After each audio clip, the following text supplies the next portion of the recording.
Love this podcast? Support this show through the Acast supporter feature. It's up to you how much you give, and there's no regular commitment. Just click the link in the show description to support now.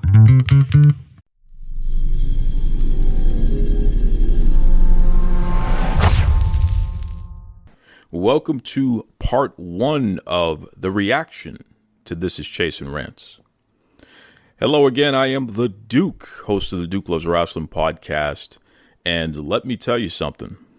The three-part docu-series, This Is Chasyn Rance, it went viral. It was something that has been talked about all over the world, and at the end of that docu-series, part three, I did say the following. I do want everyone to know, you listen to this and I'm sure you have some strong feelings about it. You are encouraged to reach out on Twitter, on Facebook, to Duke Loves Wrestling. You can email me at dukeloveswrestling@gmail.com. I have no issue with doing a second part to this entire docu-series in which people react to what they've heard here on these first three segments here of This Is Chasyn Rance. So I will absolutely do a reaction episode if there's enough interest in that. If people want to voice their opinions and what have you, you're more than welcome to do so. Again, I'm here to provide a 360-degree view of who this person is and what this person is about and some of the things that they've done, good, bad, or indifferent. So the response that I received was tremendous, especially from people who wanted to give their take on things that Chasyn Rance said during the three-part docu-series. And, we have some folks who have personal experience with Chasyn Rance. So I said, hey, let's do it. And here we are today, part one here. You're going to hear from former students that Chasyn Rance trained. Come on. You're going to hear insight like you've never heard before. And especially considering the fact that they're responding to things that he said during This Is Chasyn Rance. So really interesting perspective we're going to hear today. And again, this is just part one. So there's a lot more coming. We're going to, as much as we can, provide a 360-degree view of the topic of Chasyn Rance, right? And I want to go over a couple things here because there's a lot that's been said, and it's important for me to point out a couple of facts here and then get a couple of things in order. First and foremost, anyone who sexually assaults or, lewd and lascivious behavior, rape, whatever the courts or the court of public opinion calls it. Anyone that has relations with a minor, I think it's reprehensible. It's wrong. These are facts that I've pointed out to Mr. Rance right from the beginning. There's no way, shape, or form that I'm ever going to be okay with that. And whomever has ever done something like that, you're wrong. So, there was a narrative that was spun that providing a open mic to Mr. Rance was somehow a endorsement. No, it was not an endorsement. I made that point clear on every single episode that it was not an endorsement. But it also wasn't a takedown. I truly believe that if you really want to get to the heart of any story, a lot of times it's best for you as an interviewer to shut up and let the other party express themselves to the fullest extent. This is not a new thing here. Anyone who's ever listened to Duke Loves Wrestling, you will notice that my guests can speak long form, and, for the most part, many do. This was a unique situation, though, because just based on my personal experience here when I interview someone, most people, when they speak for, let's say, 2 minutes straight, 2 minutes doesn't sound like a long time, but it's a long time. Most people, when they speak for 2 minutes straight, they start getting a little self-conscious, right? because they feel like, oh man, am I talking too long here? Am I saying too much? Once they start getting past 2 minutes and moving on to 3 minutes, that's when they will actually say it. Okay? I'm sorry I'm talking so long. Let me get to the point. They will actually say it. So to have someone speak literally for hours at a time, I mean, that was interesting. That was definitely an experience that I had never had before. But, I'm glad it happened, because by providing Chasyn Rance the opportunity to speak for so long, he opened up in a manner like you've never heard before.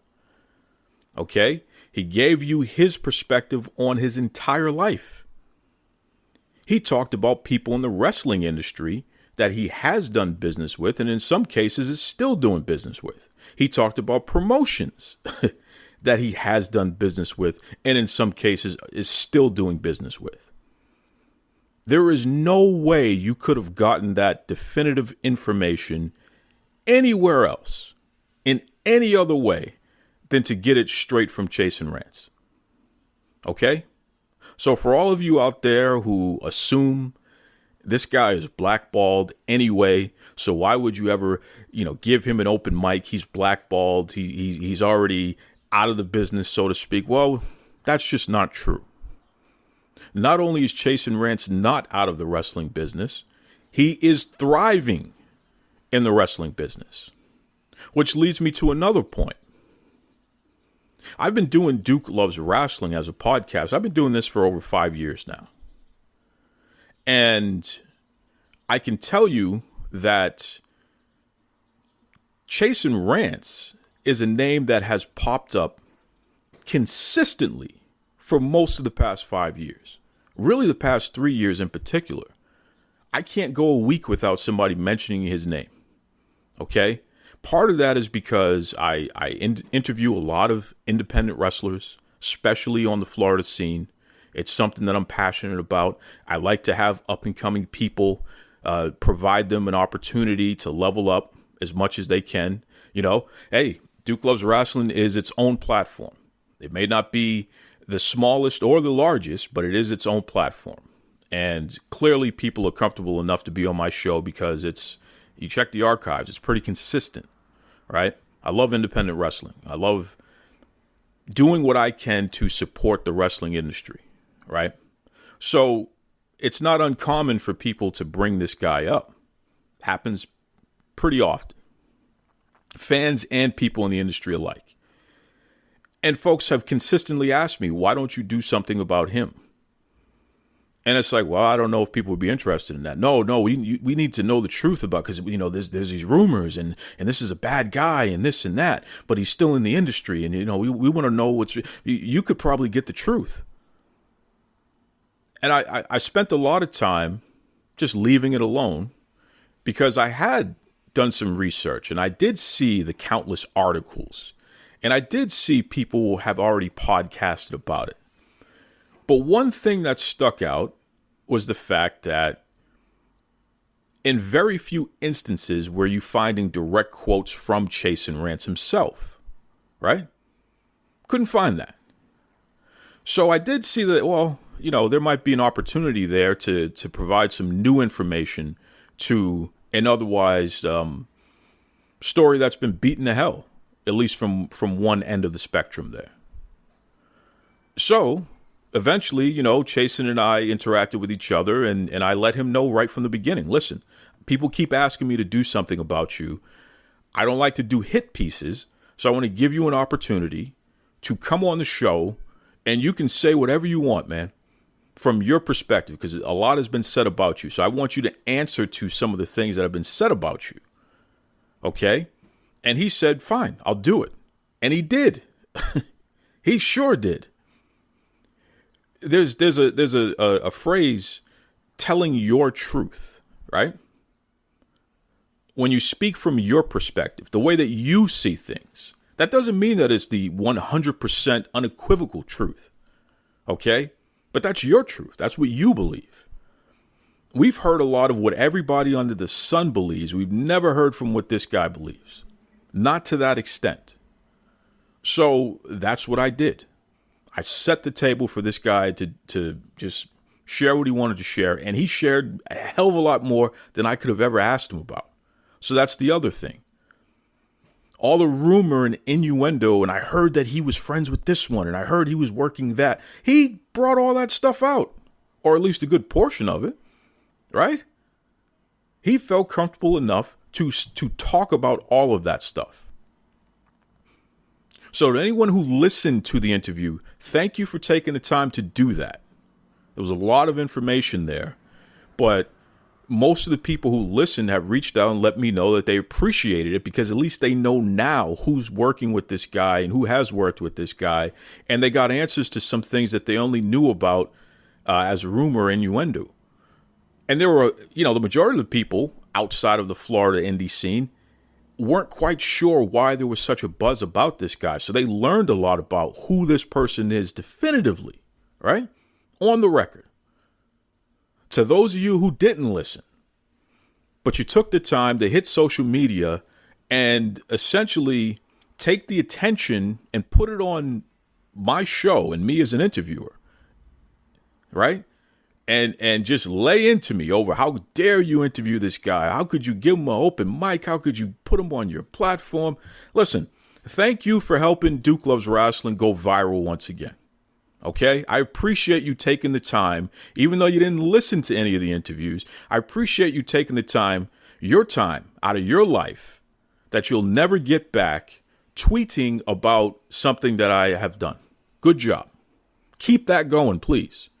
I beg of you, keep it going, because it certainly has helped the overall discussion continue to be dissected, which is the whole purpose here on my end, right? Which leads me to another point.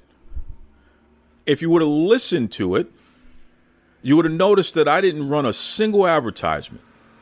I didn't even play my normal theme music on that episode. Okay?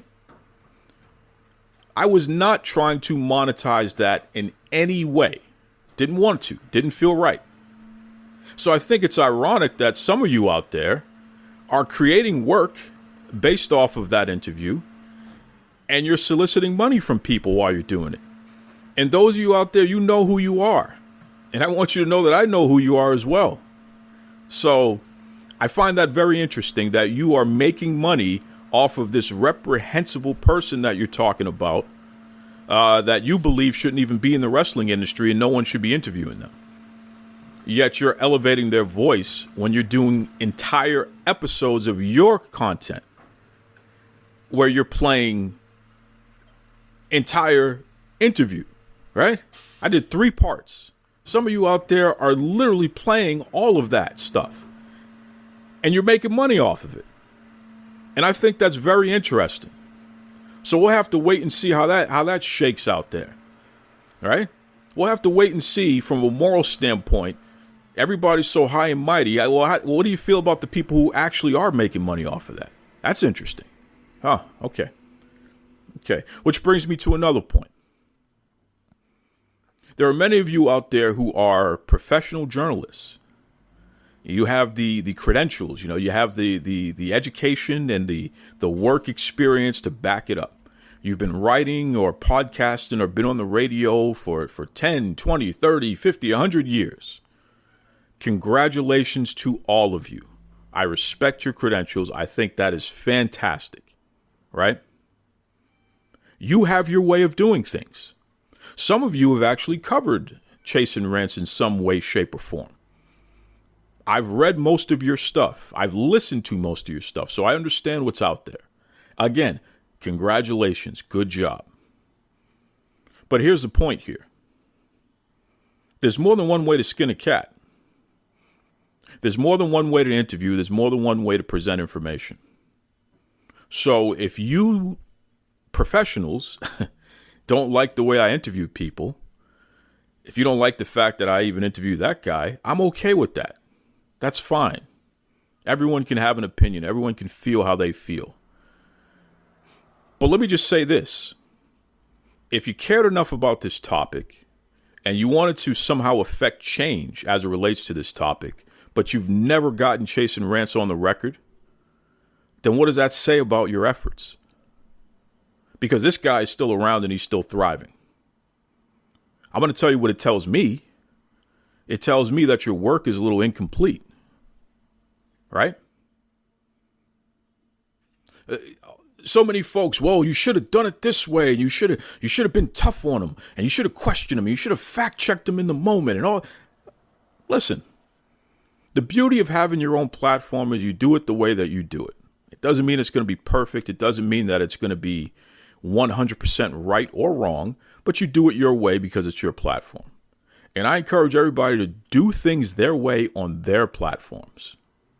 But I want to let you know, if you've never listened to Duke Loves Wrestling before, if you've never reached out to me before as a professional journalist and offered some advice and tips on how Duke Loves Wrestling can improve upon what we do here on this show, then I got to be honest with you.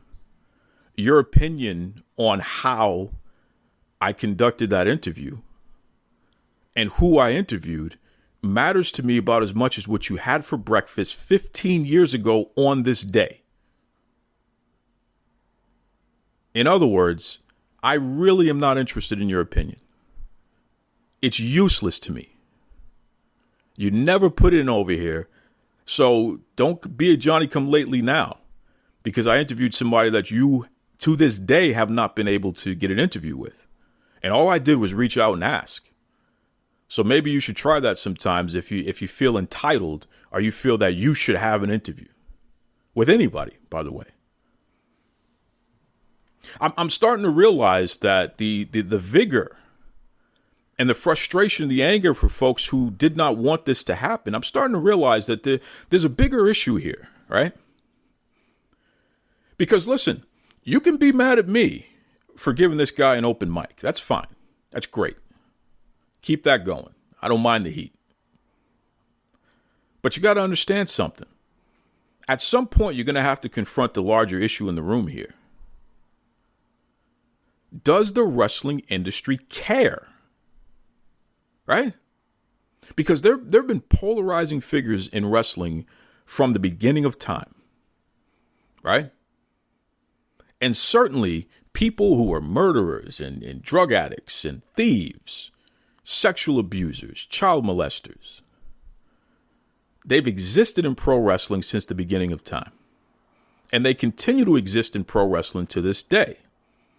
So when I see some of you giving me a hard time about interviewing this guy and providing him an opportunity to essentially call out the entire industry that continues to support him, which is what he did, whether he realizes that or not. My question to all of you is, why are you still following some of these figures and some of these organizations? Why are you still spending money? Why are you still covering some of these figures and some of these organizations, but you're not talking about the fact that they actively employ people who have either sold drugs or they're abusing drugs or they have sexually assaulted people. Some are murderers, armed robbers, right? Domestic violence folks, huh? Embezzlers. I saw a guy that went to jail for years for rape on primetime TV. And that's not the first time I've saw him in the wrestling industry on primetime TV being celebrated. And then I watched the commercials during each break, and it's like these are A-plus brands here that are airing commercials while this person who is literally a convicted rapist is being featured on primetime TV in wrestling. And many of you who have called out me giving a person a microphone, you said, well, how could you put him on your platform? Well, are you talking to these companies that are putting these rapists on their platforms? I wonder about that. We got murderers in Hall of Fames. Are you talking to those companies about putting them on their platforms? I wonder about that. Advertisements and merchandise and billboards and all these things, right? I'm starting to get what's going on here. See, This Is Chasyn Rance was really, although Chasyn Rance is the vehicle, right? He's not the destination. The destination is the industry as a whole. Why are we supporting an industry that supports people like Chasyn Rance? That's the question. And I don't care if you're a wrestler, a fan, or in between. If you are so morally high and you believe this and all this other stuff, why are you supporting an industry that supports people like himself if you feel people like himself shouldn't be in wrestling? Because let me tell you something. There has been an abundance of people who reached out to me and they've said, listen, this guy paid his debt to society. He has been held accountable. So, we don't find it to be a problem going forward unless he does something else going forward. There's a lot of people who reached out and said that. That's a take. Whether you like it or not, that's a take. Okay? People ask me, well, why are you calling him polarizing? You're trying to whitewash it. You're trying to, soften it up. No. Pick up a dictionary. There are people who are out there who said this guy shouldn't even be in business, period. Right? That's one end of the spectrum. And then we have people on the complete opposite of the spectrum who are literally doing business with this guy and keeping him in business. That is called polarizing. They are polar opposites. Whether you like it or not, if somebody is literally funding this person, the same person who you say should not be in business, those are complete opposite messages, folks. It doesn't take a rocket science to figure that out. Okay? So, yeah, he's pretty polarizing. And that was my question from the beginning. If this guy is what he is, because he is a registered sex offender, then how the hell is he still in the industry? How is this guy able to thrive in the industry? I need to know that. And he gave us his take on that. And if you listened, you would have gotten his take on that. Something that we'd never heard before, at least not to that degree.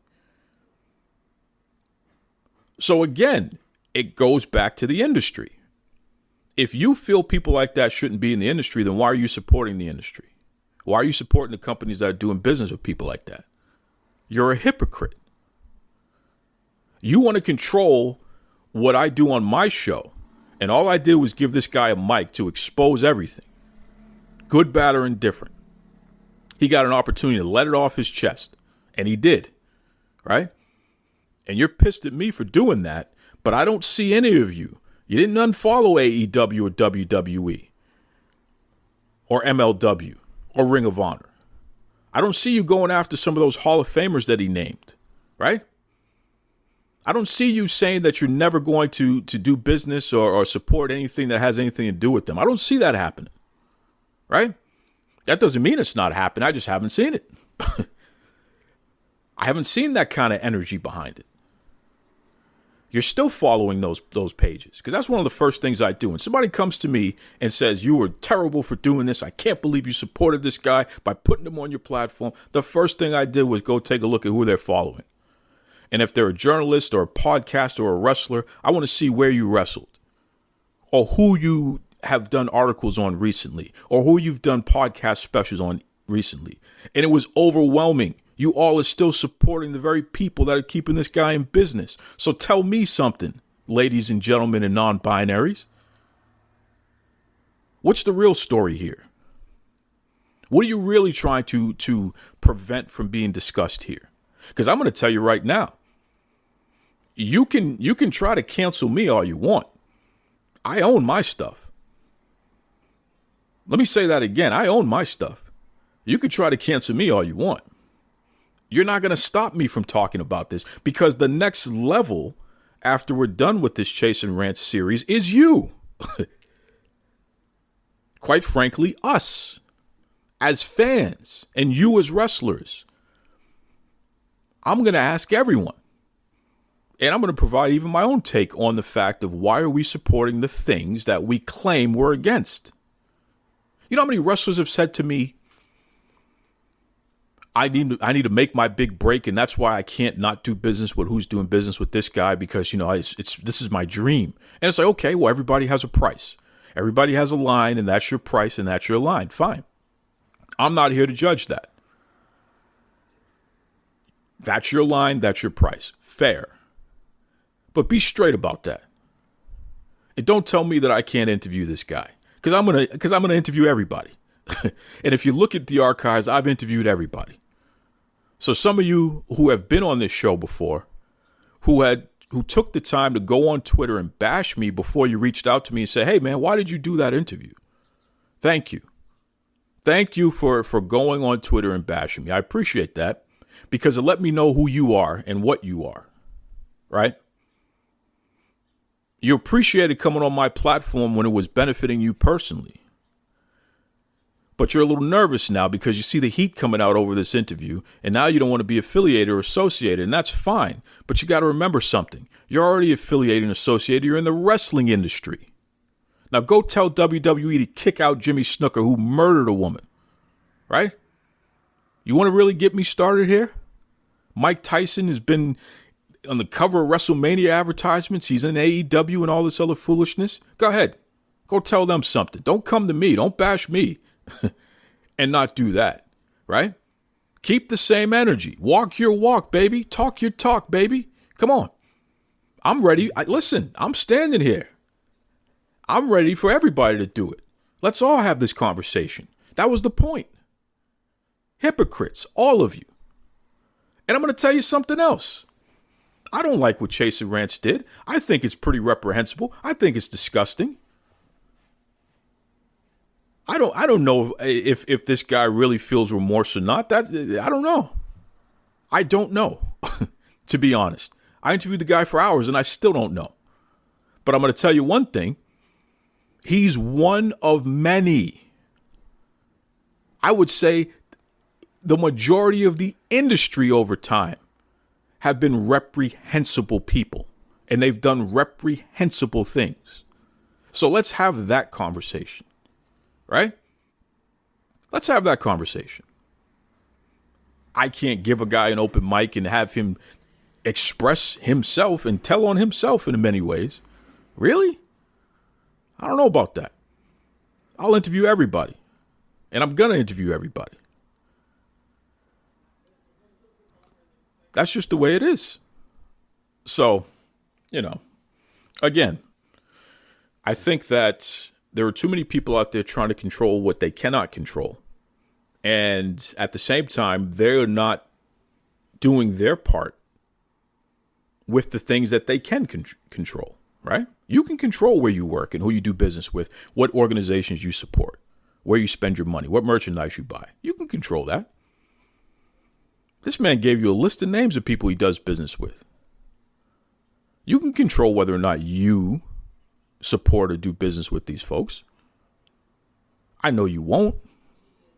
I know that, in fact, I know that you're going to control that by continuing to do what you've always been doing, because you're a hypocrite. And I know you don't want me to keep talking about this, which is why I'm going to keep talking about it. Somebody said to me, hey, man, don't be that guy. No, listen.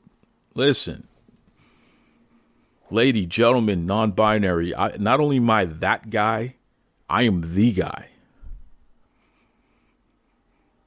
I don't mind talking about this. I don't mind bringing this out in the open. I don't mind admitting that I'm part of the problem, because I am. I love pro wrestling. I truly do. I've spent a lot of money on organizations. I spent a lot of money on individuals supporting this industry. I've taken an entire brand, created that just to support individuals and support this industry. So I know I'm part of the problem. But at least I'm not afraid to admit that. And I'm not afraid to have that conversation. And for some reason you are. So if you're bothered by the content, stay that way. You should be. But it's not going to stop. In fact, I'm going to ramp it up. Okay? In fact, you all can do me a favor. Just make a list of all the people that you don't want me to talk to. Make it easy for me, so I know who I can interview for the rest of the year. We'll book the territory here, right? Just tell me who you don't want me to interview, so I can just interview all those folks. That'll make life easier for me. Since you want to give suggestions and advice, unsolicited, by the way, I never asked you for anything. I don't want anything from any of you, right? You've never put in on this, but you have so much to say.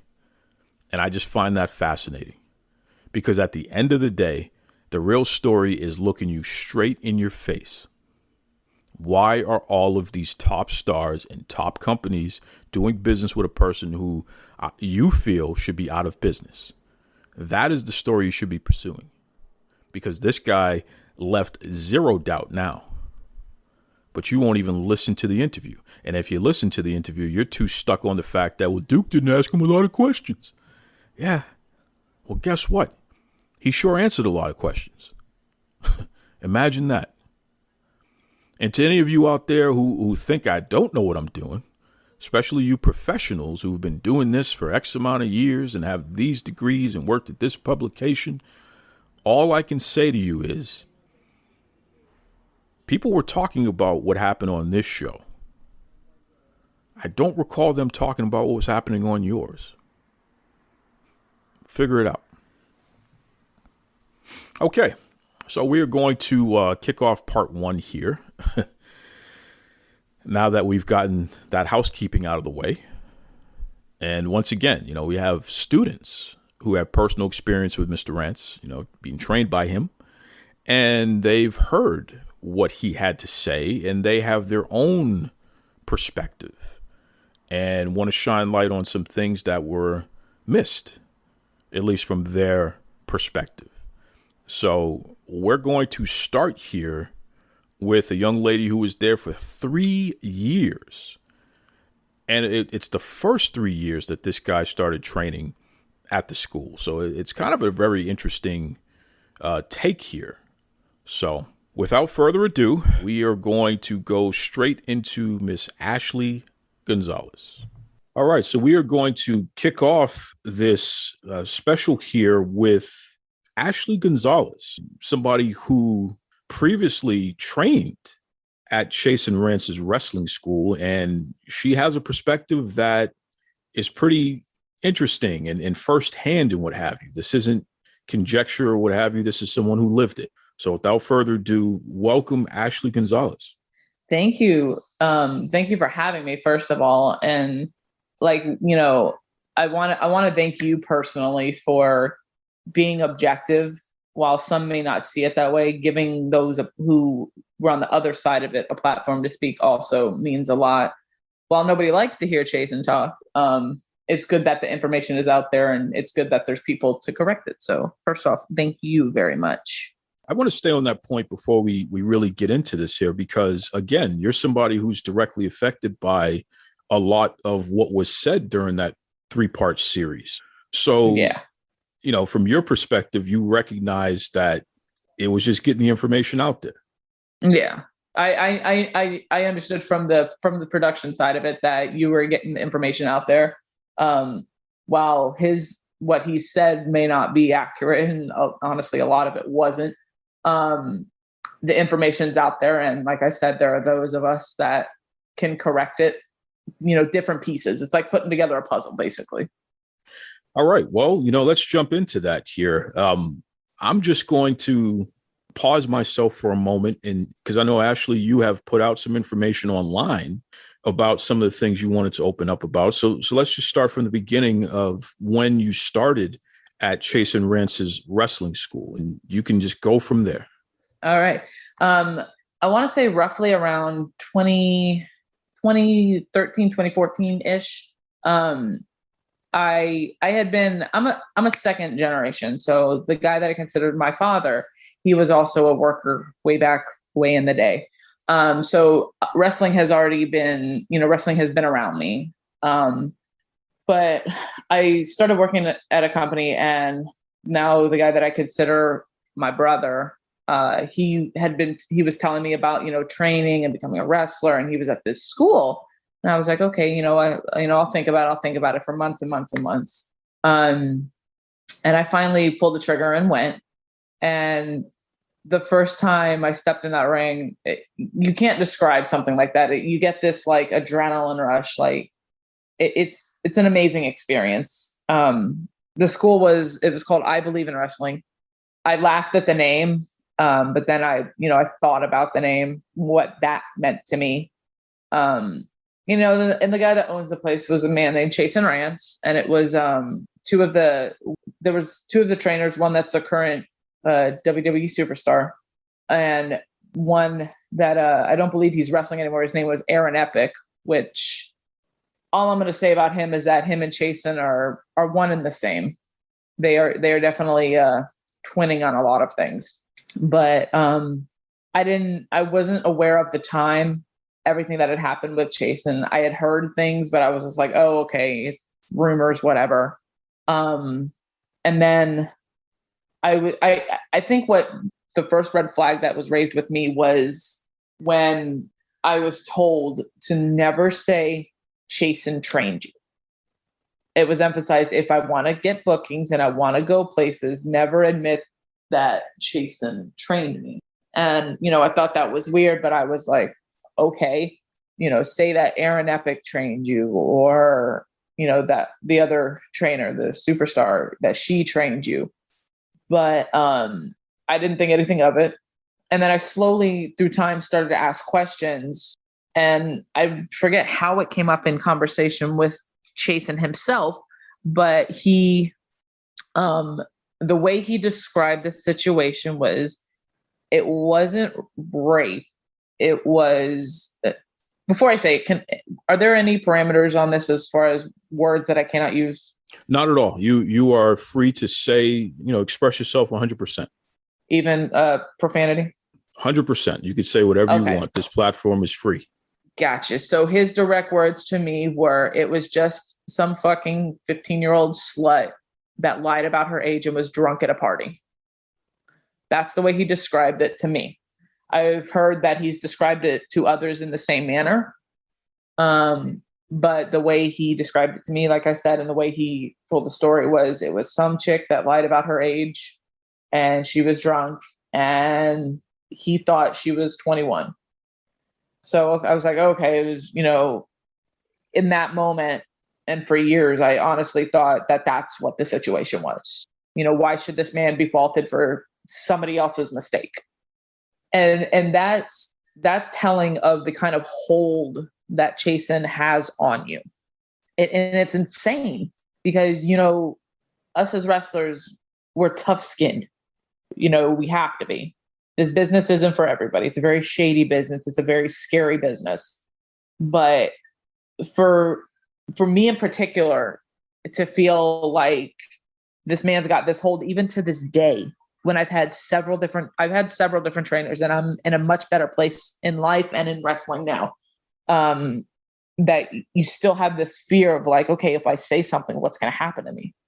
And I want to say something, but I'm scared to, because I want to be booked places. I haven't stepped foot in Chasyn's school in, God, it's been 5 years. And like I said, to this day, it's still like, well, what if he finds out I said something? And so I thought, honestly, that's what it was, because I trained there for probably the first 3 years. And I had to do on and off because I had some medical issues and financial issues, honestly. And so you begin to look past things like that, even like, okay, he slept with somebody underage. You begin to look past that, and because you love the business, you want to be in the business. So you start to turn a blind eye to certain things. Because you become like a family. And at the end of the day, family is everything, whether it's blood or, gained family, if you will. And so I continued I wrestled. I had my first tag match was 3 months in, and it was against Chasyn and a partner. And then it was me and my brother. It was the drizzling shits. I'm not even going to lie. It was probably one of the worst matches of my career. Because ideally, you don't want to start wrestling till you're, depending on how quick you take the things and who's training you, if you're trained properly, 6 months to a year in. I was 3 months in because they needed somebody to fill a spot. The mental damage that place throws on you. I apologize. That was an email. I began to have a need to not necessarily be a secretary type thing, but just financially, I'm spending money for him at the school. I'm, oh, you need this, I'll buy this. Like, I don't have that much money, but I'm spending my money because I see him needing something. That's not to say he didn't have the funds to buy it, because at the end of the day, he was charging right around $200 a month to train there. And I worked, I was making $9 an hour part-time. So I definitely did not have the funds. But you throw your everything into it. And it's not to say he ever asked for it, but that's the kind of pull he seems to mentally have. I met several people while I was there. I met Scott Hall was there. He's super, super sweet guy, very genuine guy. I did meet and hung out and then train with Jesus Rodriguez, who's Ricardo Rodriguez. It's, again, genuine dude, and several other people. So I did what I thought was necessary to advance my career. And I ended up meeting my now husband. I met him in the business. We actually met in the ring when we were punching each other in the face. It was great. But he didn't like Chasyn from the jump. And they actually got into a little miniature confrontation about it one time. And when I was with him, it was the first time that I had ever felt like I could break away from the Team Vision Dojo and be okay. Between him and Aaron Epic, between Chasyn and Aaron Epic, that's such a toxic place. I do what I can now to encourage people to go other places. Devon Dudley's school. If you're in the Tampa area, there's Jay Lethal's school, or you've got WXW out here in Mineola. Like, there's several other schools that I would rather send you to than send you there. It's just, I applaud him for speaking on the matter, but at the same time, if you're going to speak on it, you need to be accurate about it. Did you fuck up? Hell yes, you fucked up. But at the same time, if you're going to sit here and say, oh, I was in a bad place and blah, blah, blah, blah, blah, I didn't know what I was doing. That's bullshit. Let's be real. You know what the fuck you're doing. You know what the fuck you did. Admit it. Don't sit there and say, oh, I thought blah, blah, blah, blah, blah. You know what the fuck you were doing. Because from the interview I listened to your whole interview, he made it seem like, oh, he didn't know, and oh, he was just so mentally distraught. That man is such a manipulator. I can guarantee you there is never not a moment where he doesn't know what he's doing. I promise you. And one of the reasons I know this, there's two situations. There was one where he was with an ex that she is one of my best friends. His ex. She's one of my favorite people in this world. I will always go to bat for her. I love her to death. I almost lost my friendship with her because she didn't speak to me for 3 months because Chasyn told her that he was cheating on her, and I knew about it because the two of them were fucking around in my backseat because I was driving them around to wherever they needed to go in my little hatchback tiny car when this man drives a Mercedes or a BMW, whatever the hell it is. But I was, chauffeuring them around while they fucked. He knew what he was doing. He knew that he could get to me through that. At the end of the day, we're back to being friends. Like she loves our, the baby I just had and everything. She loves our family. But there's, if I may, there is a particular story that he didn't speak on when it comes to Teddy Hart. And this is how, again, that he's a manipulator, that Teddy Hart really is as fucking insane and manipulative and abusive as everyone says he is. There was a student at Team Vision Dojo whose name was Josh Fleischman. He went by Josh Parker, the toxic enigma. When he first came, I'm not going to lie, him and I were not the best of friends. I honestly thought he was annoying and that he shouldn't even bother wrestling. He was no good. And to this day, I still regret thinking that way. But that's part of the pull and the hold that Chasyn and Aaron have on you. They end up making you think a certain way about certain people. They didn't like him. They made fun of him. So I thought it was necessary to stay in their good graces to do the same type thing. And with Josh, him and I,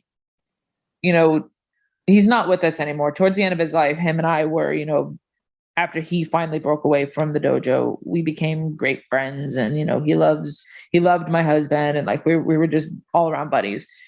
Chasyn and Teddy ended up taking Josh to, I want to say, California. He ended up having to pay his own ticket. Now, this kid is he was 5 to 6 years younger than me. And he doesn't have any money, but he ends up paying his own way. And he gets out there and they're, I guess they had a show or something, or I forget what it was they were out there for. But he was by no means a small guy. I want to say he was close to 6 foot, and he was hefty. He was a hefty kid. He ends up having a fake 20. He didn't know it was fake.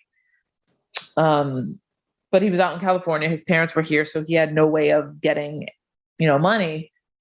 And I don't know how it got to this point, but I do remember that they end up with him in a hotel room. He ends up getting beat the fuck up by Teddy to the point where he's, broken, he's bloody. They basically they beat his ass for no reason. This kid didn't have a manipulative or mean bone or spirit in his body. He only ever had love and acceptance. And all he ever wanted to do was wrestle. So not only did they beat his ass, they left him in California with no way to get back. I don't remember exactly how long, because I'm looking at the messages that, Josh and I had exchanged, and I'm not seeing it. But I do remember he called his mom. He told me he called his mom crying, and he ended up somehow he got back, to Florida. And all while this is going on, there was probably, I want to say, about a year to 2 gap that I didn't speak to him. And when I get back in contact with him, he's telling me all of this. And because I was asking him, I haven't seen you at wrestling shows. Where have you been? How are you? What are you up to in life? Blah, blah, blah, blah. He says, I'm not wrestling anymore. And I said, why? And that's when he told me about that whole story. And he basically told me he was too terrified to wrestle anymore. Because number one, he didn't want that to happen to him again. Number two, he didn't think he would be allowed to because of Chasyn and Teddy. And he also told me, he has a girlfriend, he has a job, he's working hard. And I was like, oh, okay, that's good. But, let's go back to Chasyn. And I said, I'm sorry, what? And he told me again. And I was like, you don't have to ever worry about that. If you want to wrestle, you come train, we'll take care of you. We'll make it work for you. We'll find a place to train you. We'll get you going. And he's like, yeah, okay. And he ended up getting, different work opportunities. So he never got back in the ring. But that again hits home with the hold and the fear that Chasyn puts out on you. And there's been several of us that have been able to physically break out of that. Me, Josh, my brother, who now wrestles up in Chicago. And, God rest his soul, Rex Bacchus. He was a character. I miss that guy. But, he's one of the ones that was able to break free and make it. And even if I don't make it, because at the end of the day, I'm not the greatest wrestler. I'll never claim to be the greatest wrestler. But even if I don't make it, if I can prevent people from going there, then my job is done. And it's insane to me to think that currently he has, I want to say she's 16, 17-year-old girl that trains there. That's been there since she was like 14-ish. And even further, he trains children there. The concept of him training children currently is mind-boggling. And what's even worse is that the parents know of his past, but they don't care because he's good, he's knowledgeable, he has connections. They're complacent with his past. They're complacent with what he's done. They're complacent with what he still does, getting high with students, drinking with students.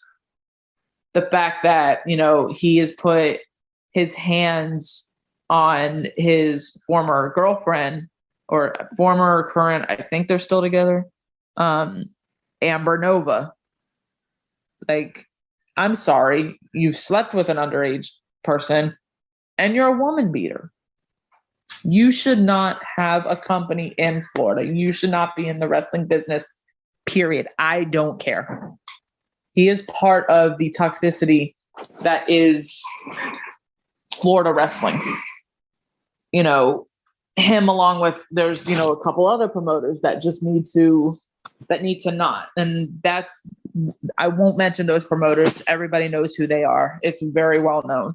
But he doesn't need to have a promotion. He also still, in regards to him saying he doesn't do the customs things, as someone who's done customs, yes, you do it for some people are fans, but obviously it's basically for certain people's sexual attractions. Correct me if I'm wrong. Did he explain exactly what customs are to you at all, Duke?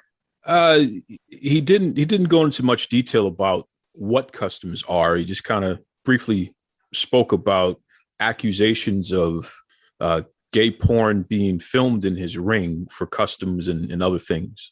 Okay. So essentially what customs are is, say you want to see me and another female worker wrestle each other in one-piece bathing suits with knee-high socks on. You pick a promotion that can offer that.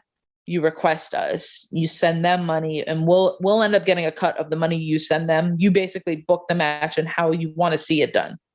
Meaning you want me to win this certain way, or you want her to win this certain way, or even if it's a guy, you know what I mean? So you specify how you want this match to go. You pay for this match to go a certain way.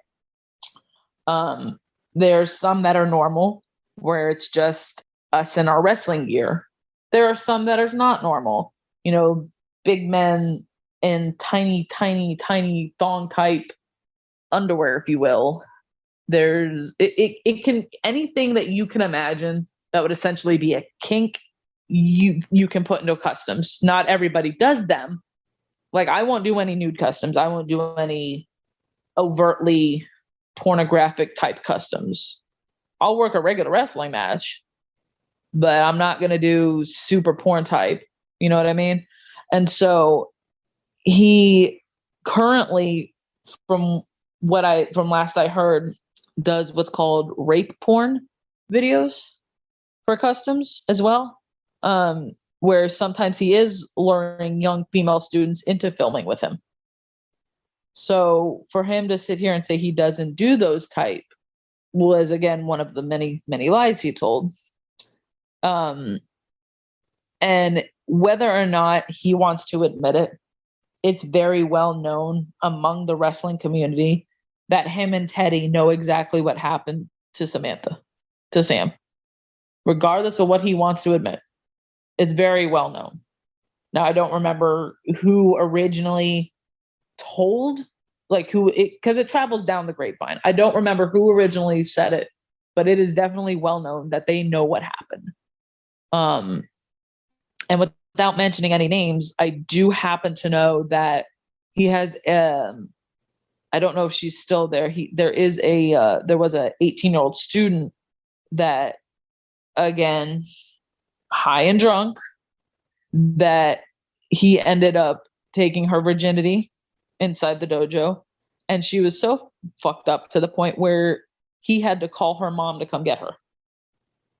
And yet he's still allowed to run a school. So it's mind-boggling to me that did he open his mouth and admit things? Yeah, but it's nothing we all didn't know. So I don't understand why he's able to do the things he do. And me as a parent, like I just had a son. He'll be 2 months old on the 3rd. I have a 15-year-old stepson.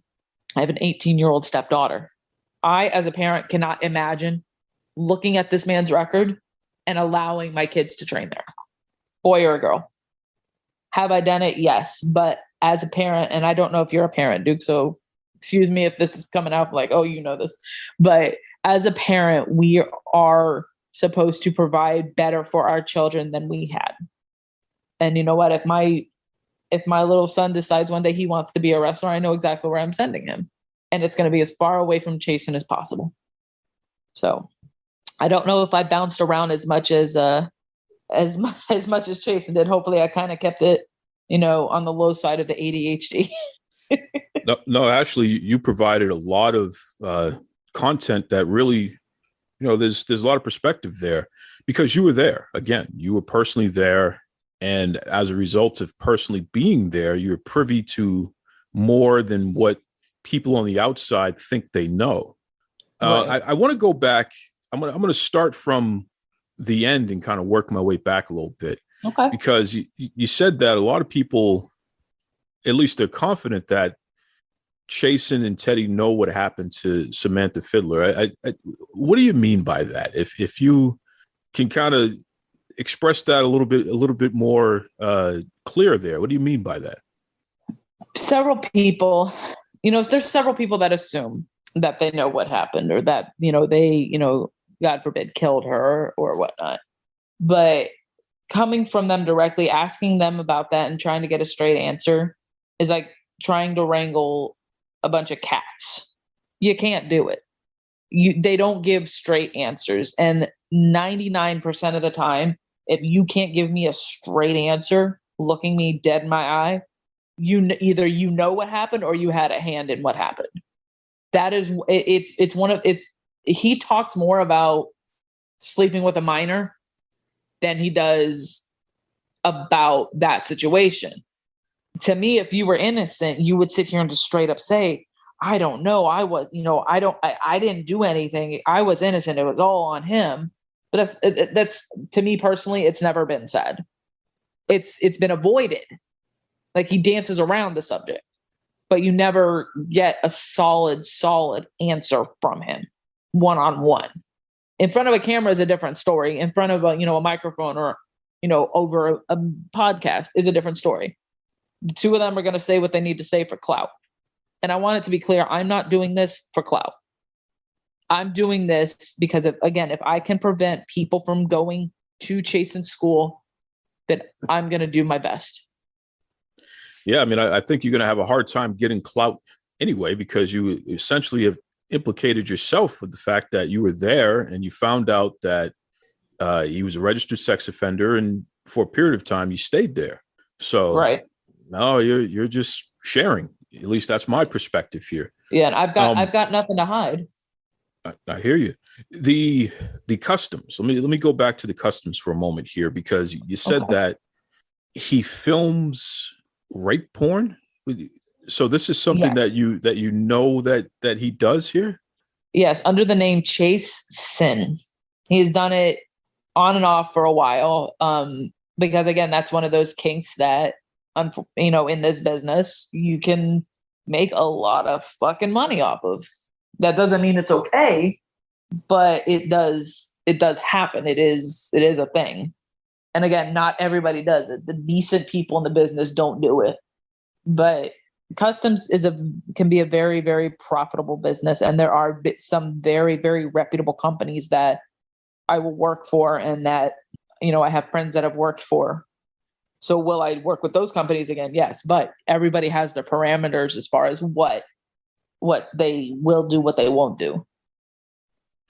You know, I wonder, Ashley, what was it that was the final straw for you? Because it sounds like from the moment you got in and you realized what was going on, I mean, you said that you didn't really know about Chasyn's legal issues before you joined the school. You were actually already in and already into a routine and what have you, and getting trained before you started hearing whispers, and then it expanded.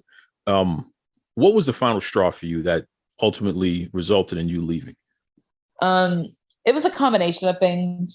Honestly, it had less to do with him and more to do with personal issues. I ended one really bad abusive relationship and got with the man that I'm currently with. And we ended up having to move. And so it had more to do with and it just got to become such a financial issue. Because again, it's $200 a month. So, I mean, again, it was one of those, I couldn't afford that. But and that's fair. That's a common story in wrestling school. So that's a 100% fair point, because a lot of trainers, I mean, I've heard them, you got to be 100% dedicated to this. I've seen some people encourage people to not work day jobs and just wrestle. Yeah. And I mean, that's the goal in the business, is to be able to make that kind of money. That's not to say I'm in that position, which I wish I was, but I'm not. But that's the goal, is to, quit the day job and be able to do that. I hear that. Ashley, you brought up the fact that you've seen big names pass through the school and be around the scene and what have you there. And certainly, I mean, you heard the episodes there where Chasyn had an open mic and he expressed himself there and named a lot of names that he has either been in business with previously or potentially still in business with to this day. Let me ask you your opinion on something. I'm not saying that you're an expert or that you have all the answers. I don't know if you've ever even thought about this before. So, I'm just shooting this out here. As someone in the business, as someone who's personally been affected by Chasyn Rance and everything that's gone on from one degree to another, you've known other people who've been there and you have relationships with people who've been there. How should the industry treat this guy? Because you have, on one hand, you have people that say, well, he shouldn't be in the business anymore. Get rid of this guy. He should be blackballed. And a lot of people believe he's blackballed already. They don't realize that he's still thriving and making a living in wrestling. And then you have the other people who are saying, well, he has a great ring and he's a great trainer. So they're finding reasons to continue the relationship, the financial relationship with him. This is one of the reasons why I use the word polarizing, because those are complete opposite feelings there. He should not be in business versus I'm actually funding his ability to stay in business.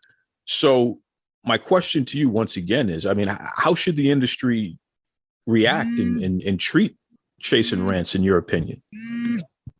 Sorry. Honestly, he shouldn't be in business. Does he have a nice ring? Yeah, the ring's nice, but does that excuse him for what he did? Should somebody's possessions, compensate for their lack of empathy, for the things that they do or have done in the past? And there's no excuse. There's no excuse for him to still be in this business. He's gotten people funding him and allowing him to train their children. He shouldn't be around them. It was my understanding that if you are a registered sex offender, you should not be allowed around children. Even if it's not a legal thing, that morally you should not be around children. If you're so sorry for what you did and you're so, I don't want this to ever happen again, you yourself should know to not be around children. You shouldn't be anywhere near anybody like that. You shouldn't be in the wrestling business, period. And I don't get it. It's such a mind-boggling concept to think that parents are funding him, fans are still going to his shows, paying for tickets, and it's crazy to me. He shouldn't be in this business. He should not be a promoter anymore. And yet he's allowed to continue. Why? That's the question. Why is he allowed to continue? Is it because he has connections that he has? Is it because he's got the pull that he has? Like it's nuts to me. The narcissism and the sociopathness that goes on at the Team Vision Dojo.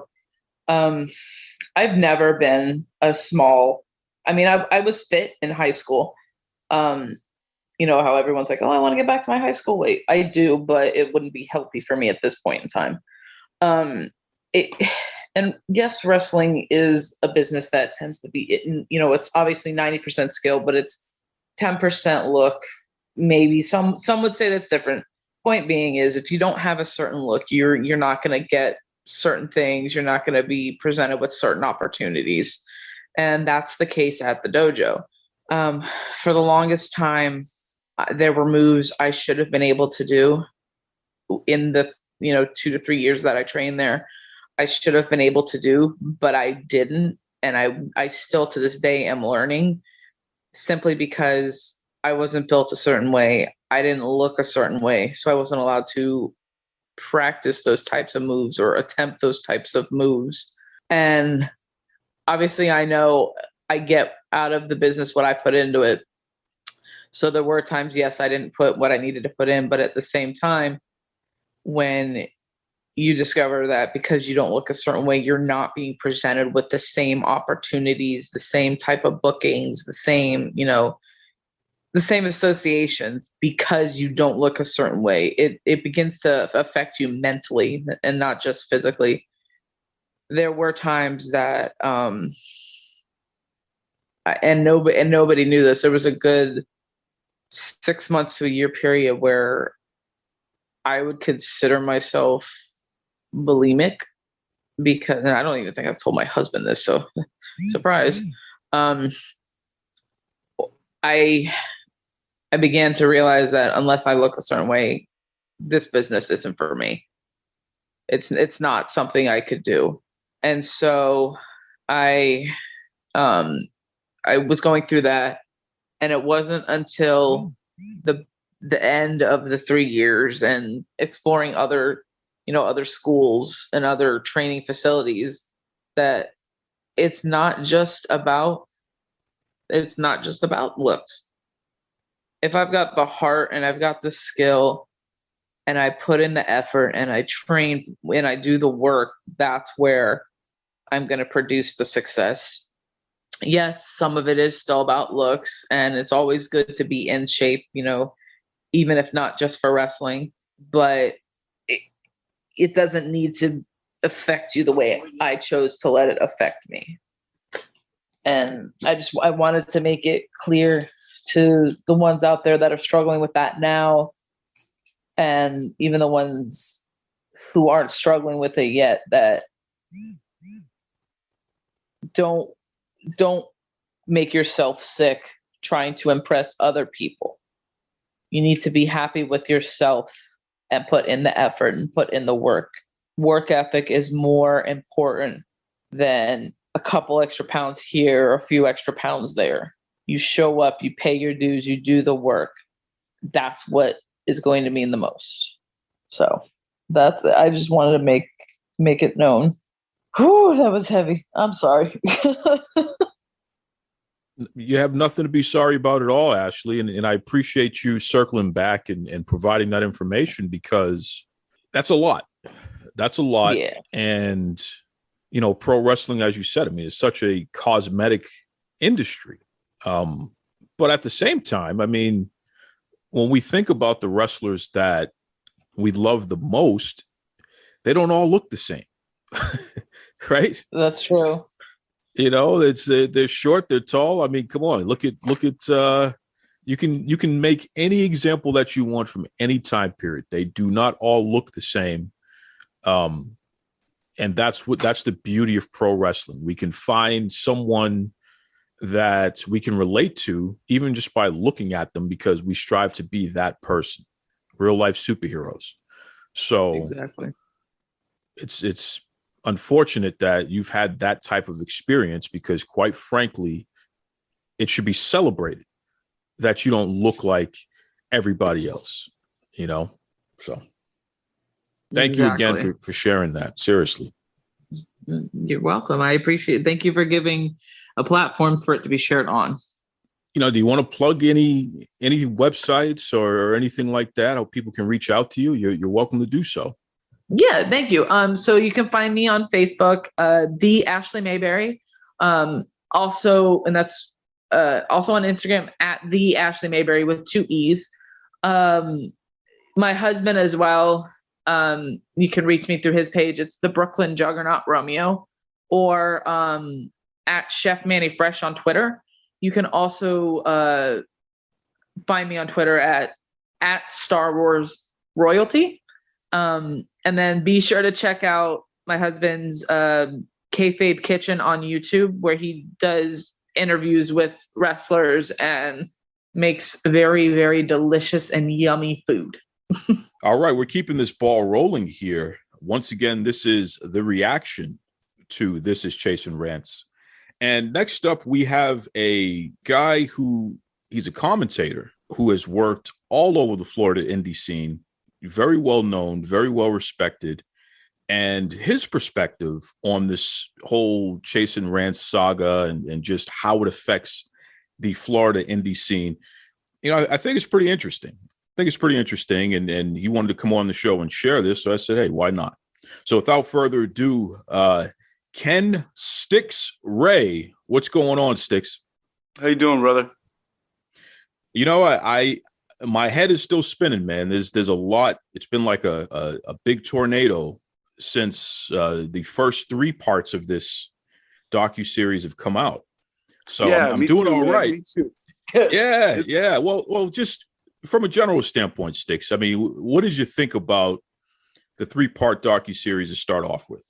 Well, first of all, everybody online who is giving you heat for even doing it, you clearly didn't listen to the interview, right? Because it's not in no way, shape, or form did you glorify what he did at any point. In fact, 3 separate times I heard you say, this is just an interview, take from it what you will. So those of you who are giving Duke heat, shut up and go listen to the actual interview. I think it's a get, first of all, because we've never heard anything like this from him, right? This is the first time he's ever done anything like this. And the way that it was done, some people have things to say about how it was produced and it could have been done this way or that, but it is what it is. You do a podcast, so it's in a podcast format. But I think the content itself is a lot of things. It's enlightening, it's terrifying, it's disgusting. It's hard to listen to, but you can learn a lot from it. And I think people forget sometimes that the only way to grow is to be uncomfortable. Well said.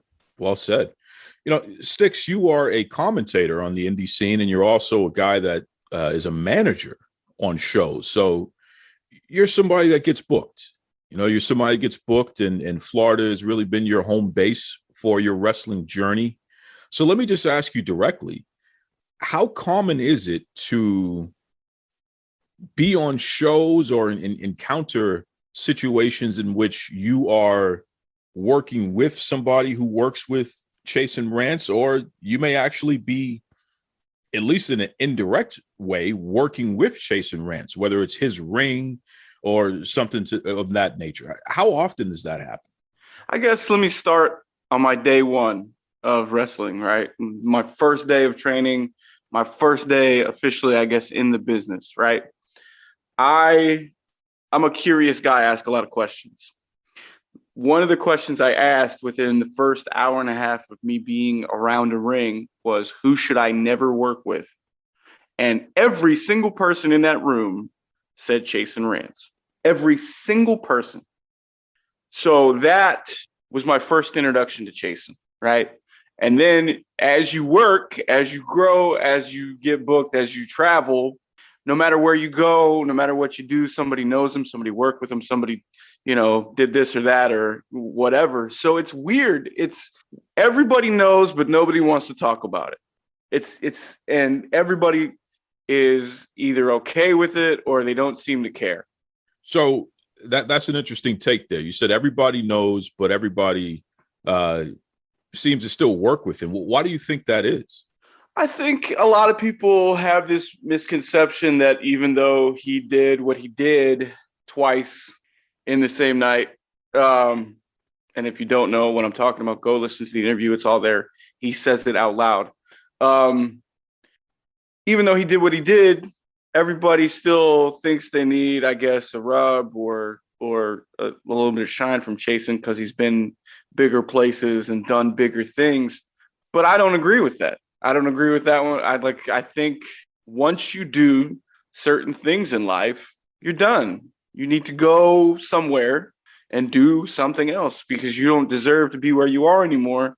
You lost that privilege, and wrestling is a privilege. Being able to perform in the ring, around the ring, as part of a show is a privilege. And if you're a fan and you don't believe that, go get trained and, we'll go from there. But you lose that privilege. You had sex with a 15-year-old girl twice, and I made a mistake. No, bro, that's a mistake you don't come back from. So I wonder about this, Sticks, because again, like you said, from the moment you started in the business, you asked, is there anyone I should not work with? And universally, everybody in the room said Chasyn Rance. Okay. So everyone has this opinion of this guy. They feel that this is not a person that people should be interacting with, making money with, at least in the confines of pro wrestling. And yet, I bet most of the people in that room had worked with Chasyn in some way, shape, or form. Have you ever been in a situation where you had to make a decision of whether or not you were going to continue a booking? And, because Chasyn was involved, this person who you were told not to do any kind of business with. And if you were in that type of situation, what did you do when you were faced with the decision? Do I work? Do I not work? What do I do here? So one of the most awkward days of my life involved Chasyn Rance. I was working a show down south, and I was told that the person he is currently dating was not dating him. So she's booked on the show, and he shows up. He walks in the door with this big shitting grin on his face, like he owns the place. And not only did he show up, but he showed up with like 5 or 6 of his students. And I was in a booking meeting, and he comes in and he's shaking hands, and I shook his hand just by reaction. But immediately I felt disgusting. It's like, what are we doing here? What is happening? And the meeting's over, and he's just there. He's just mulling around and, just hanging out. And I knew it wasn't right. In my gut, I could feel it. I was like, this is wrong. This is not what we need to be doing. He's going to find a way to get on camera. He's going to be on this show in some way, shape, or form, because that's what he does. That's what he does. He finds a way to weasel in, and then he holds it over your head. Well, you let me in the door and blah, blah, blah, blah, blah. So I go to the promoter, not me, but a couple of us, and we say, this is not right. We offer to rebook the show. We offer to give up our money, work for free. Just get him out. We don't need him. We don't need him. We don't need his girl. We don't need his people.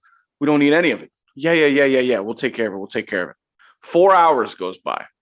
And this is a TV taping. So this is supposed to be a thing, right? So get all dressed. The lights come on. We're about to start the show. And we ask, any changes? Because he's still there. And we're like, no, it's too late now. Nothing we can do. We're just going to do. And so the only time in my life I've ever walked out of a booking was that day. And I never went back. So you walked out of a booking because you did not want to work on the same show that Chasyn Rance or anybody affiliated with him was working on. Correct. And you can say anything you want to say about my life. My shoot job is what it is. I work with the people I work with, whatever. But none of the people I've worked with have ever done anything like that. I don't want to be associated with it. I don't want to know you. I don't need to learn from you. I don't care where you've been. I don't care how much money you got. I don't care what kind of car you drive. I don't need to be around it. And that's just my gut. That's just me as a man saying to you, nah, I'm good. Sticks, before we started recording, you did ask to have some time to speak about mental health, something that I know that is very important to you. It's something that you know plenty about and what have you here. So, the floor is yours, man. Whatever you want to say in regard to that, go right ahead. So just a little bit of background. I lived with somebody who was bipolar, schizophrenic, multiple personality disorder. I lived with somebody almost my entire life who dealt with that, right? So I know what it sounds like. And if you listen to that interview, if you listen to where he goes, as many places as he goes, as many turns as he takes, I don't want to give him sympathy, but that man needs mental help. He needs medication. He needs structured counseling. He needs something, because there is mental illness there, and I can hear it. And if you don't know what you're listening for, maybe you don't hear it. Maybe you just hear a guy rambling on about all kinds of shit. But that is what mental illness sounds like. And whether he knows it or not, that's going to be a problem down the road if it doesn't get addressed immediately. Wow. That's a strong statement that you made there, Sticks. No two ways about that. Sticks, what's it going to take? I mean, and I've said this to other guests who've been part of this this portion of the series here. There is so much vigor and so much energy online from the vocal minority who wanted to call me out for having the audacity to allow Chasyn Rance the opportunity to share his life story and his truth, all from his perspective. People really pissed off at me over doing that. It's because they're small-minded.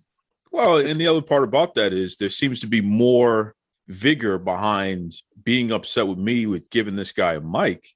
Yet there are people who are actively keeping him in business, people that they interact with, that they work with, that their dollars support, right? They don't give those other entities that same kind of energy, which really makes me wonder. And I'm going to ask you this just in your opinion. Does the wrestling industry care that you have these polarizing figures within the industry? Does the wrestling industry care enough to show people like that the door, or does it not matter because they're talented? The wrestling industry is just saying, hey, we know that we have some people in here who, from a moral perspective, a lot of folks would not be too happy with, but they're good at what they do, so they get to stay. I mean, in your opinion, as somebody in wrestling, what do you think about that? I think it's a double-edged sword. I think you're talking about a business that started in seedy places. It's a carny business, right? Everybody who wanted to escape the world joined the circus. That's where wrestling comes from, right? But it's 2021.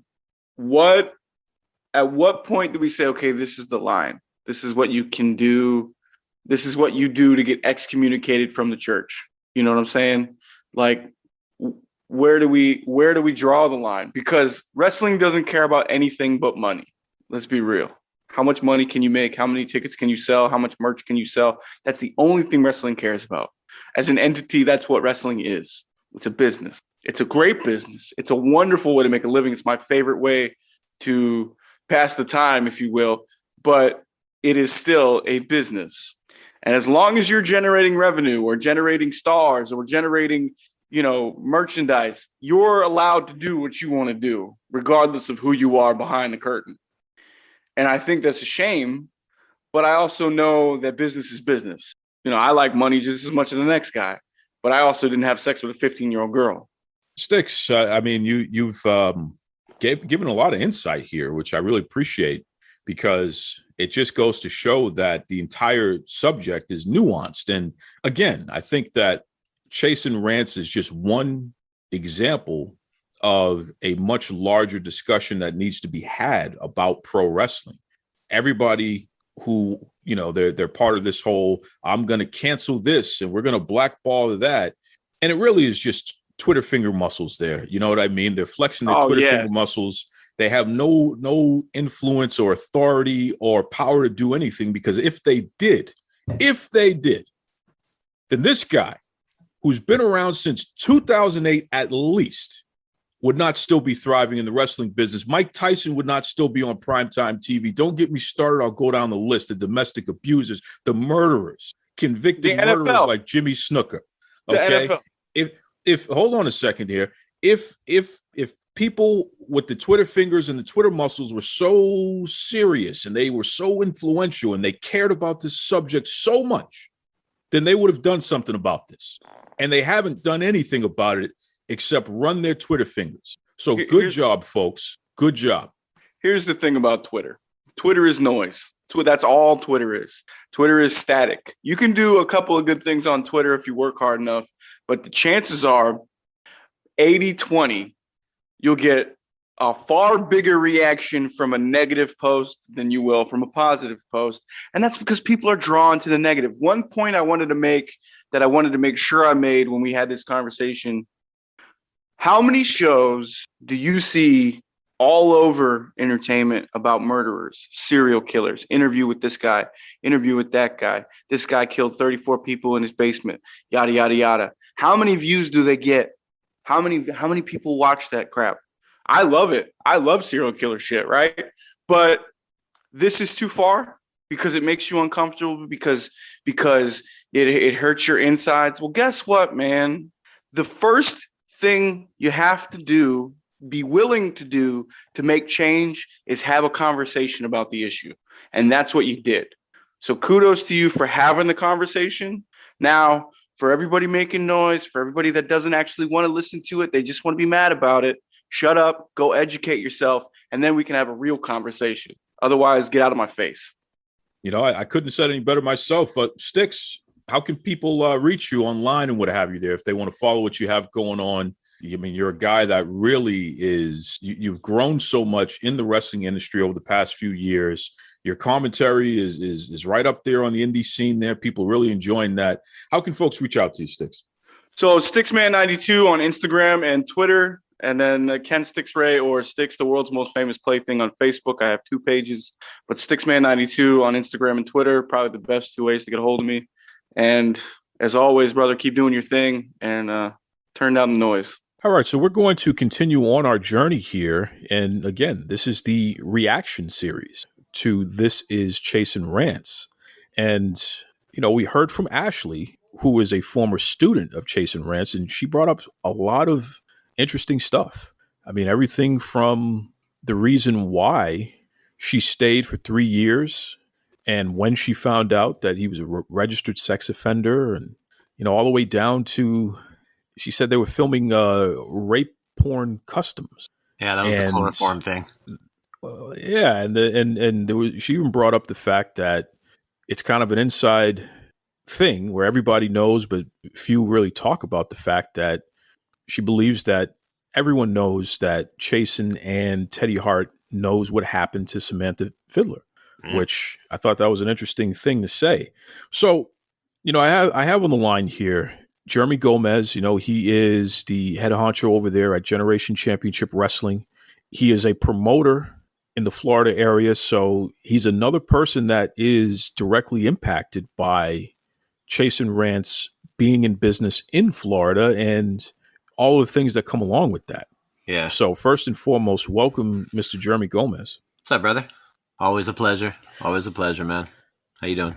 Oh, and you know, I got to ask you this question, Gomez, because there's been a lot that's been said online, and you've been one of the more active people sharing your opinion online. Your general perspective of This Is Chasyn Rance as a podcast series. I mean, how do you feel about that existing and being released the way that I did it? I mean, I love it because, I mean, man, I don't know. I look at things different because, number one, I know the definition of polarizing, so I didn't have to sit around for days and complain about you using the word polarizing like it means awesome or fantastic or fucking great. It doesn't, people. There's been a lot of polarizing figures on Earth that were not good people, and that's not what the word means. So, dude, I mean, I guess what do you guys do nowadays? Google it? Google it. Damn. That's just, anyways, past that, I mean, it was like, dude, the dude gets to have his foot in the door still. because people outside of the wrestling world don't know a damn thing about this. They really don't. Everybody says that, like, oh, everybody knows Chasyn, everybody knows what he's done. Dude, no, they don't. Only people in the wrestling world do. And I hate to tell you, venue owners and sponsors and people coming in with their kids fresh that aren't in the wrestling world yet don't know who the hell he is, don't know what the hell he's about. And up until now, he's been able to bullshit about it and bullshit around it and say, oh, those are rumors and lies and blah, blah, blah. Dudes, I don't know if y'all noticed this, but he just admitted to like 11 crimes and like every stupid thing he's ever done in his life. And he can no longer say that shit's a rumor. You can literally just bring it up on Spotify and be like, oh yeah, what about this part? So, I mean, hopefully now all those people that have been like, backrooming him and doing business with him because, they either don't know or they have plausible deniability. Well, you know what? That's probably going to change now because now, well, number one, he name dropped, I don't know, about 420 different people. And, so those people probably aren't going to be wanting to help him anymore. So to the people online that their hot take and their very emotional hot take was, oh my God, we don't want to hear from Chasyn. Dude, there was a purpose. There was a definite purpose. So I love it. So maybe I was just able to get past the words and the initial outrage because I actually have to deal with this every day in Florida as a promoter. And it's just not a shocking thing to me.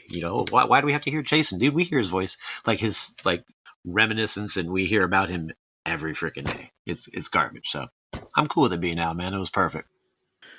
Gomez, have you ever personally done business with Chasyn Rance? If so, no. Why? And if not, why not? About fuck no. The guy's a rapist, pedophile piece of shit. Number one, let me get past that. Let me get past that part. The only time I have been in Chasyn's presence in my life was at our past friend Rex Bacchus, our defender of humanity, my fucking dude, a dude that I fucking loved. We were at his comedy show. He had a comedy show about 2 weeks before he died, maybe 3 weeks or something like that. So we were at his comedy show, listening to freaking Rex be amazing, fucking awesome as he was, dying of cancer, still being awesome, still being Rex. Chasyn and fucking Amber show up. Chasyn's fucking wrecked, drunk off his ass, and Amber's a little fucking tipsy too. To the dude's last comedy show of his fucking life. That's how I met Chasyn. He shows up fucking plastered, acting like a douche. I already don't like drunks, dude. You don't show up drunk to your supposed buddy. By the way, Rex didn't like the dude. Act the fuck all. Rex wasn't happy that he showed up. But on top of that, you think that he's your friend, so you show up to his last comedy show on earth, probably, plastered? You're a douche. So, fuck Chasyn. Would never do business with him for that. If I didn't know anything else of him, I would never do business with him alone because he's a fucking lush. Number one. Number two, yeah. Oh, he raped a 15-year-old girl. I say rape because until that girl's 18 years old, I don't know. I'm not going to say 15-year-olds don't know what the fuck they're doing, but dude, we didn't know what the fuck we were doing when we were 15 years old. That's why we had parents take care of us and tell us when we fucked up and tell us that we were doing this wrong. You raped a 15-year-old girl, and I don't care how many times you say, oh, she was nearly 16. Cool. Then you raped a 16-year-old girl. However the fuck you want to split hairs, you raped a kid, a fucking child, dude. Maybe if any girl's ever stupid enough to let you get her pregnant and you have a kid one day, God forbid you don't, but maybe at least then, maybe you'll realize how fucking dumb that sounds coming out of your mouth. That's why. There's many reasons why I wouldn't use a douchebag like that. There's a couple. Gomez, is it fair to say that there are a lot of people in the Florida wrestling scene that do business with Chasyn Rance? Too many. It's starting to become less and less because as we start to get the word out and as we start to actually, as people start to lead the charge to clean up the Florida wrestling world and just wrestling in general, it's getting harder because those people don't want to hide anymore and those people are getting called out and that's what the fuck this is for, but yeah, too many people do business with the guy. And you know what? Some of them don't know, but a lot of them do. Talk to me about rings, Gomez, because I brought up the fact that he's known for having a good ring, and a lot of people rent the ring. He drives the ring out, sets it up, breaks it down the whole 9 yards. And some of the comments were people were confused about that because it's like, well, it's wrestling, it's Florida, everybody has a ring. What are you talking about? Can you expand upon the whole ring thing because you have your own ring at GCW, right? Yeah, got the same ring he had. Not the same one as in I bought it from him, but we both had High Spots rings. And High Spots rings are very expensive, very safe, very nice, professional quality rings. They build rings for AEW. I'm sure WWE has some High Spot rings too, but if you want a fantastic ring that is the shit that's not going to break, that's going to last and is awesome, you pay a lot of money for a high spots ring. I think mine was upwards of $7,000 for one of my rings. And then there's the upkeep on the ring and then the traveling of the ring. And yeah, dude, it's important to have a good one, especially if you're renting them out. But when people are renting them out and big companies are looking for places where to get a ring from, so they don't have to do that traveling, they're going to look for people with the best ring. And, he had one, so they used it. Rings are expensive though, man. I mean, it took me 8 shows before I could get up enough money just to, buy my own ring with. But, it's the best. And that's what you were talking about, man. That's why people rented his ring, because he had a high spots ring, and not everybody has a high spots ring. Some rings suck. Gomez, what's it going to take, man? I mean, you brought up the word that I've been using here, polarizing, because that's exactly it. I mean, on one end, you have people who say that this guy shouldn't be in the business. Chasyn Rance should be out of pro wrestling, should be out of business for good, what have you. But then on the other side, you have people who actively do business with him, which means they're keeping him in business. Yeah. That's polarizing. Those are polar opposites right there. Yeah. Right. And clearly, at least with their dollars, they are speaking in polar opposite manners. Yeah. What's your take on that? And what do you think it's going to take one way or another? I mean, should Chasyn Rance still be allowed to be in pro wrestling, or should he be out? I mean, in my opinion, if you rape someone or you're having sex with a little kid, then you should be in jail. But I guess that's not everybody's opinion. I'm not a freaking judge. My dad's a judge. I'm not a judge. I can't make those decisions. But, dude, I don't know, maybe just to me, man, money doesn't come over, morals or values or respect or honor. And to some people, I guess it does. That's why they do business with it. That's all I can say. Either they're doing business with a dude for that, or they're doing business for other reasons. And, read between the lines. Pieces of shit hang out with pieces of shit. What do you think about some of these folks who are Hall of Famers and Good some for of these them. folks are on TV? Oh, that's great. That doesn't mean you're not a piece of shit. There's a lot of people in a lot of record books and a lot of halls of fames that did a lot of great things that are still pieces of shit. Cool. You're a Hall of Famer. Well, you hang out with a douchebag. That kind of makes you a douchebag. So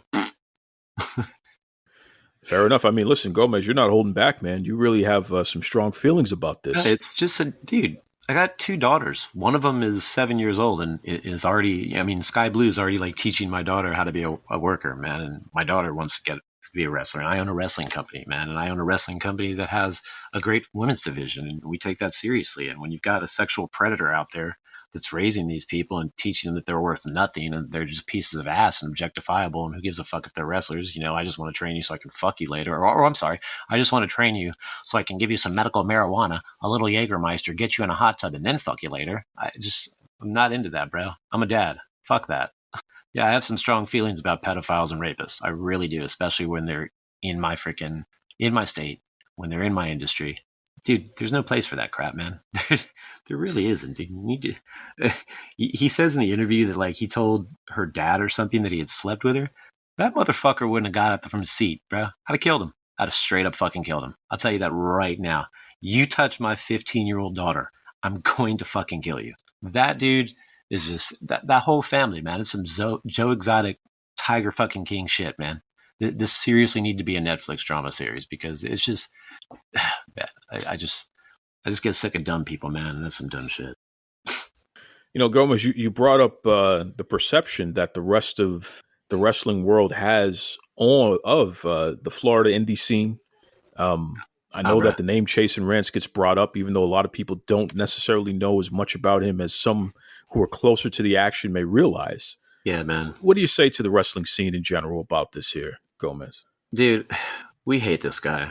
I mean, for the most part, dude, we all hate this guy. And there are some other, like I said, pieces of shit that want to keep enabling him and keep him in business. And then there's some other people that are unaware that are keeping him in. But please do not equivalate the Florida wrestling scene to Chasyn Rance like a lot of you.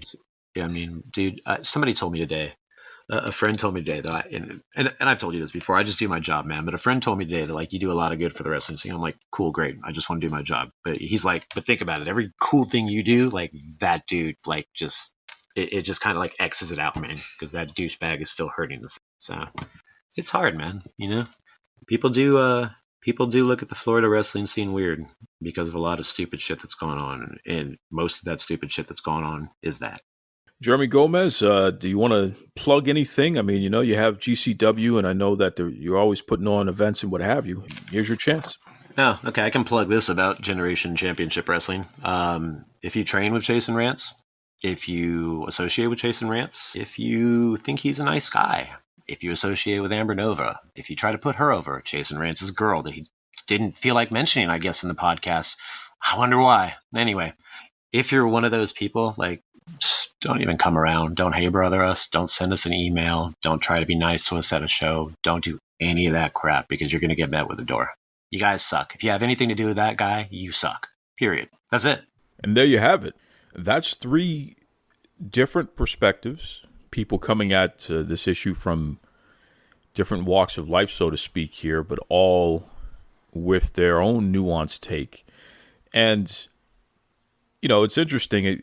We were scheduled to have a few more former students of Chasyn Rance.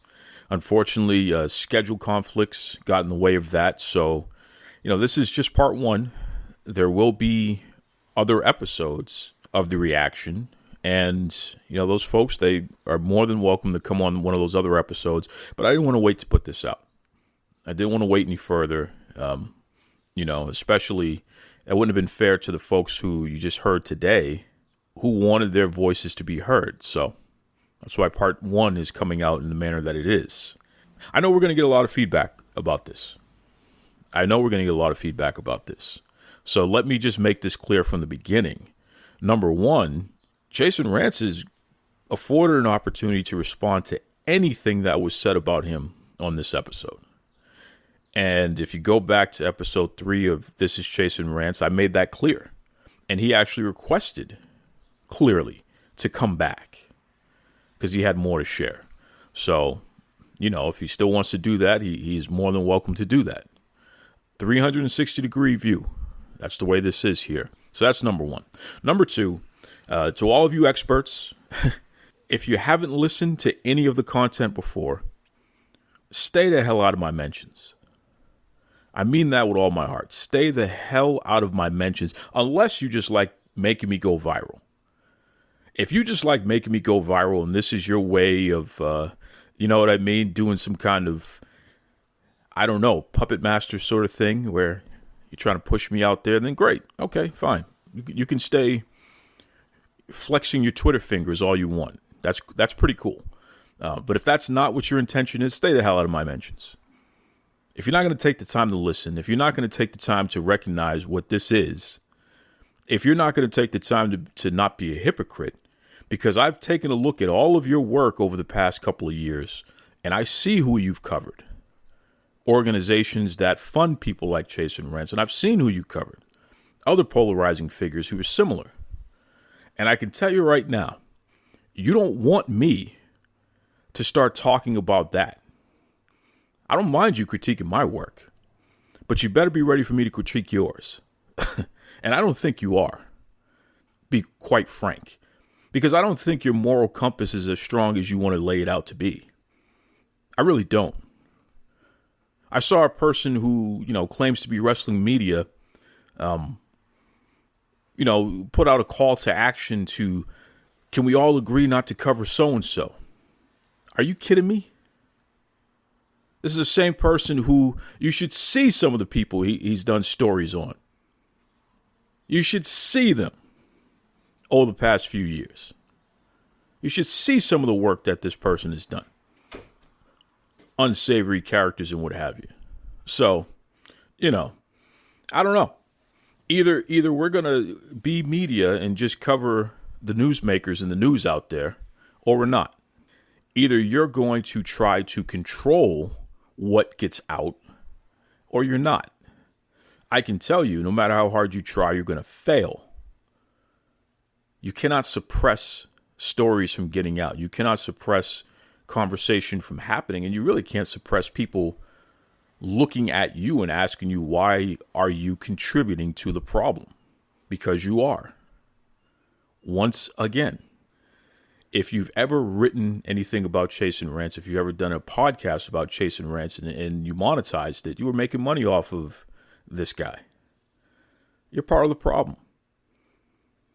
If you ever funded anyone that he had mentioned, or any organization that he had mentioned, especially during the times where he mentioned he was doing business with them, including present day, you're part of the problem.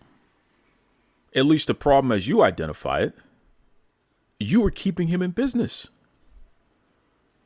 Good job. So get off that moral high horse, because it's all baloney. You're really not about that life. Not a single one of you. And for the few that are, well, kudos to you. You stand for something or you fall for everything. But like I said earlier, I am not just that guy. I am the guy. I'm going to continue to do this. I'm going to continue to deliver compelling stories about people who make news in wrestling. And some of those people are going to be pretty reprehensible. And they're going to be responsible for doing some reprehensible things, because the industry is reprehensible. So we're going to take a look at it. I'm going to shine a big fat mirror on it. Okay? And you can divert your eyes. You could try to marginalize anybody else to try to pull a bait and switch because you don't want to face head on what the real issues are. That's your choice. But I'm not going anywhere. So I guess you're just going to have to deal with it. Wow. Okay. That concludes part 1 of the reaction to This Is Chasyn Rance. We'll catch you on the flip side. Be kind to yourselves and be kind to others.